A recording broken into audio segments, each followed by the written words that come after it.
નમસ્કાર ખેડૂત ભાઈઓ, સ્વાગત છે તમારું ફ્રેન્ડ ઓફ ખેડૂત નામની યુટ્યુબ ચેનલમાં.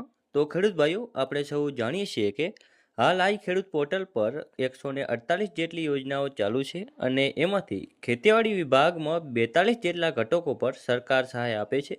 તો એમાંથી આપણે આજ વિડીયોમાં 6 એવા ઘટકોની વાત કરવાની છે જે ખેડૂતો માટે ખેતીમાં ખૂબ જ ઉપયોગી આવે છે અને જેના પર સરકાર વધુ સબસિડી આપતી હોય છે. તો ચાલો તે ઘટકો પર વાત કરીએ, જેમ કે કેટલી સબસિડી મળવાપાત્ર રહેશે, અરજી કરવાની છેલ્લી તારીખ કઈ છે, અરજી ક્યાં કરવી અને અરજી કરવા માટે કયા કયા ડોક્યુમેન્ટની જરૂર પડશે વગેરે.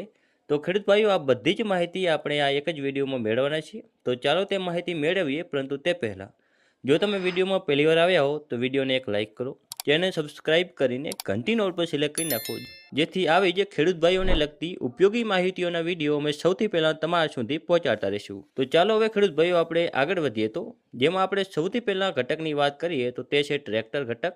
તો જેમાં જોઈએ કે કેટલી સબસિડી મળવાપાત્ર રહે છે.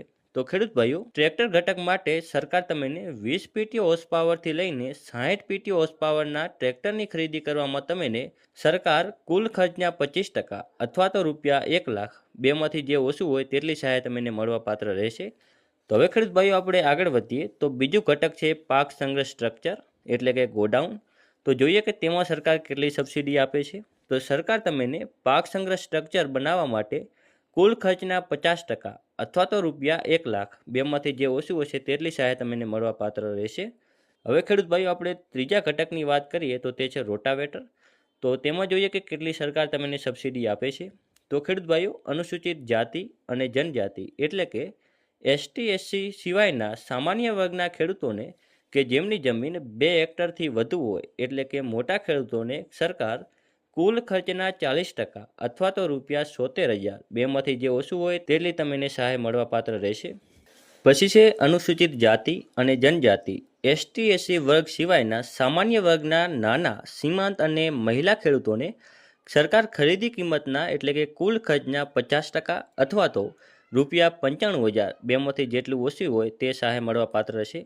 અને હવે ખેડૂત ભાઈઓ, અનુસૂચિત જાતિ અને જનજાતિ એટલે કે એસટી એસસી વર્ગના ખેડૂતોને સરકાર ખરીદી કિંમતના કુલ ખર્ચના 60% અથવા તો ₹95,000 બેમાંથી જે ઓછું હોય તેટલી રકમ મળવાપાત્ર રહેશે. તો ખેડૂત ભાઈઓ, રોટાવેટર પર તમને જેટલા ફૂટનું તમે રોટાવેટર ખરીદશો એ મુજબ તમને સબસિડી મળવાપાત્ર રહેશે. એટલે કે તમે નાનું રોટાવેટર ખરીદશો તો ઓછી સબસિડી મળશે અને મોટું ખરીદશો તો વધુ સબસિડી મળશે. વધારેમાં વધારે તમને જે આપણે જણાવ્યું તેટલી સબસિડી મળવાપાત્ર રહેશે. અહીં એક કોષ્ટક આપ્યું છે જેમાં તમને બધી જ માહિતી મળી જશે. જો તમને કોષ્ટક સરખી રીતે ના દેખાય તો તમે કોમેન્ટ કરજો, હું તમને સમજાવી દઈશ.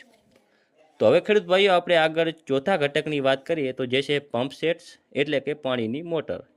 તો જેમાં આપણે સૌથી પહેલાં વાત કરીએ ઓઇલ એન્જિન પંપ સેટની. તો ખેડૂત ભાઈઓ, 3થી લઈને 3.5 હોર્સ પાવરના ઓઇલ એન્જિન મોટરમાં ખર્ચના 75% અથવા તો ₹8,700 બેમાંથી જે ઓછું હોય તેટલી સહાય મળવાપાત્ર રહેશે. પછી છે 5 હોર્સ પાવરની ખરીદી પર તમને ખર્ચના 75% અથવા તો ₹12,000 બેમાંથી જે ઓછું હોય તેટલી સહાય મળવાપાત્ર રહેશે.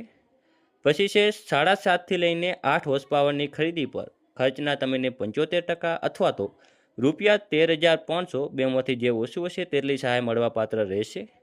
આગળ છે 10 હોર્સ પાવરની વાત કરીએ તો જેની ખરીદી પર તમને ખર્ચના 75% અથવા તો 13,875 બેમાંથી જે ઓછું હશે તેટલી સહાય મળવાપાત્ર રહેશે. હવે પછી વાત કરીએ ઇલેક્ટ્રિક મોટરની. તો ખેડૂત ભાઈઓ, તેમાં તમને 3 હોર્સ પાવરની ઇલેક્ટ્રિક મોટરની ખરીદી પર ખરીદી કિંમતના 75% અથવા તો ₹8,700 બેમાંથી જે ઓછું હશે તેટલી સહાય મળવાપાત્ર રહેશે. હવે 5 હોર્સ પાવરની મોટરની વાત કરીએ તો જેની ખરીદી પર તમને ખર્ચના 75% અથવા તો ₹9,750 બેમાંથી જે ઓછું હશે તેટલી મળવાપાત્ર સહાય રહેશે. તો હવે ખેડૂત ભાઈઓ, 7.5 એટલે કે 7.5 હોર્સ પાવરની મોટરની ખરીદી પર તમને કુલ ખર્ચના 75% અથવા તો ₹12,900 બેમાંથી જે ઓછું હશે તેટલી સહાય મળવાપાત્ર રહેશે.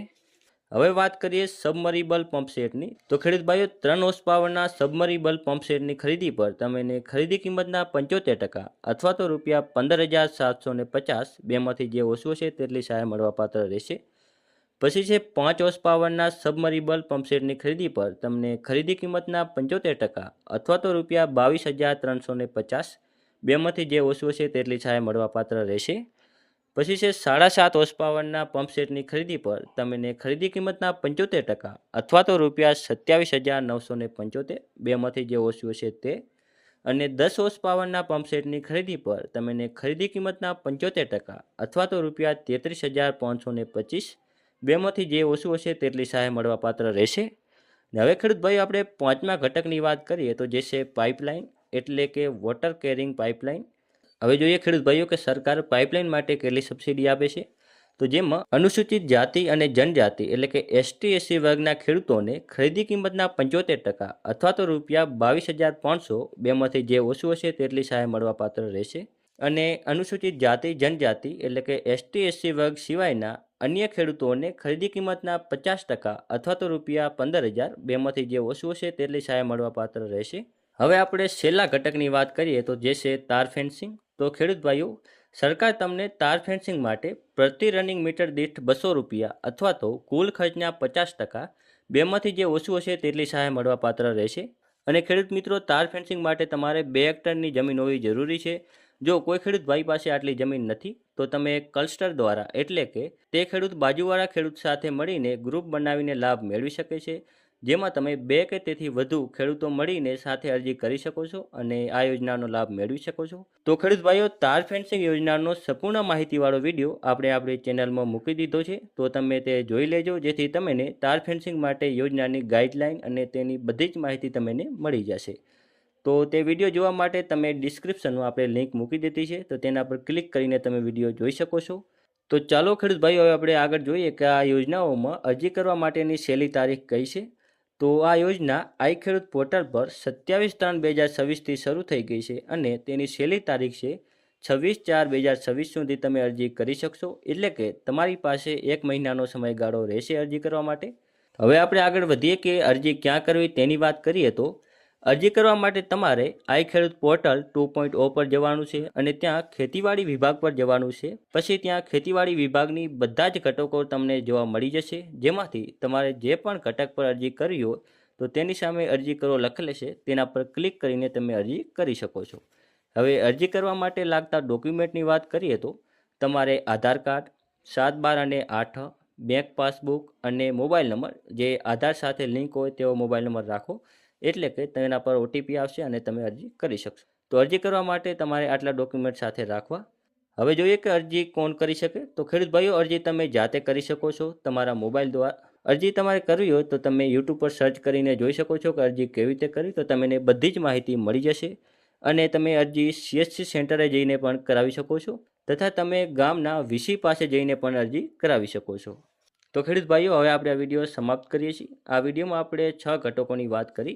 જો તમને આ વિડીયો ઉપયોગી લાગ્યો હોય તો વિડીયોને લાઇક કરજો અને ચેનલને સબસ્ક્રાઈબ કરવાનું ભૂલતા નહીં. અને બીજા ખેડૂત ભાઈઓ સુધી શેર કરજો જેથી તેમને પણ આવી યોજનાની માહિતી મળી રહે અને તે પણ યોજનાનો લાભ મેળવી શકે. અને કોઈ પણ પ્રશ્ન હોય તો તમે કોમેન્ટમાં જણાવજો, હું તમને જવાબ આપીશ. ધન્યવાદ.